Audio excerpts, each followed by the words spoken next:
تخلیق کار کو اس قدر مرتبہ عطا کیا ہو۔ اس کی وجہ یہ کہ اسیر صاحب کا یہ تنقیدی کردار نہ صرف جموں کشمیر کے مختلف خطوں اور علاقوں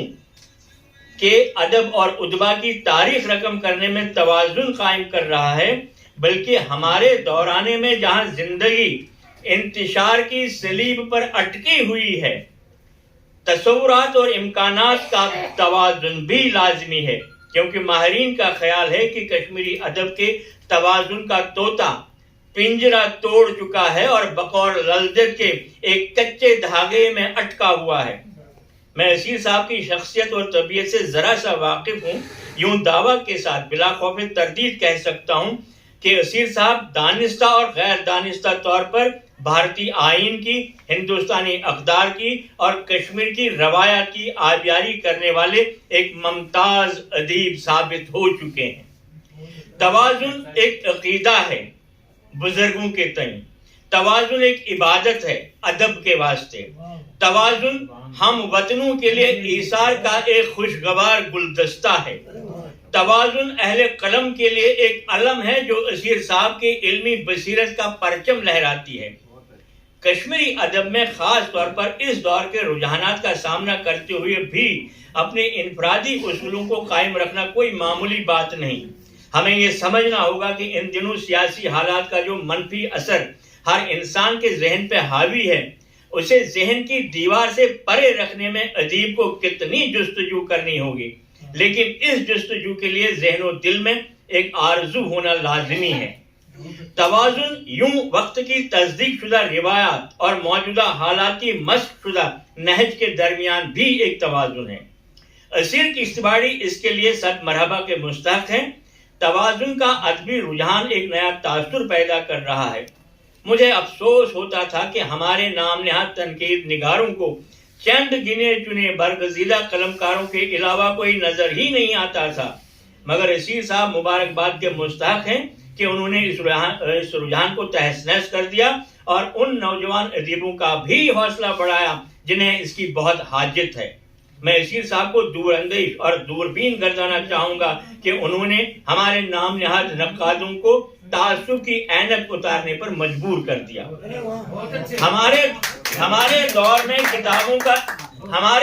کتابوں کا رجحان کم ہوتا جا رہا ہے۔ بدقسمتی سے نوجوان ادیبوں کو یہ معلوم ہی نہیں ہے کہ کتابوں کی ورق گردانی کرنے سے انگلیاں کس رومانی کیفیت کا احساس کرتی ہیں، کتابوں میں پھول اور مور پنکھ کیسے رکھے جاتے تھے، مگر توازن نام کی یہ کتاب شاید انہیں احساس کرائے گی کہ کتاب میں چھپے الفاظ کا عکس جب انسان کی آنکھوں کی پتلیوں پر چھا جاتا ہے تو ذہن کے دریچے کھل جاتے ہیں۔ توازن پڑھنے والوں کے ذہنوں کے دریچے کھول دے گی، بلکہ کھول رہی ہے، ایسا میرا ماننا ہے۔ توازن میں جن 50 تخلیق کاروں کو تنقید کے میدان پر پرکھا گیا ہے، انہیں اسیر صاحب نے ایک نئے انداز کا جامہ زیبدن کر دیا ہے۔ مثلا چناب وادی ہند کاشر شاعر تو تہند جمالیاتی شعور، کاشرین بٹ شاعرن مز ارجن دیو مجبور صٲبُن مقام، پروفیسر رشید نازکی سٕنٛز سیریت فہمی، شیرازُک مرغوب بانحالی نمبر، وائے احسن صٲب تہِ گٔے اَسہِ نِش جُدا، بلبل نواز شاعر پریم ناتھ شاد، برجناتھ بیتاب سٕنٛز سنوٕنۍ کٲشِر شاعری۔ برابر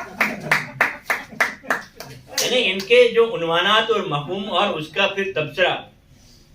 یہ لب و لہجہ جداگانہ بھی ہے اور غیر روایتی بھی، یہ سب تخلیق کار کے ادبی ویژن کے منفرد رجحان کی نشاندہی کرتا ہے، جس میں انسان دوستی کی روایت کا بھی کردار ہے اور اندھیرے میں مشعل روشن کرنے کی ایک سعی بھی۔ یہ تمام ادبی اقدار کے قائم و دائم رہنے کا پیش خیمہ لگتا ہے جسے وقت کے تھپڑے ہلا نہیں سکتے، اور یہ صحرا اسیر صاحب کے سر ہوگا جو ادب کے ساتھ ساتھ اخلاقی، سماجی اور انسانی اقدار کی بھی پاسداری رکھتے ہیں۔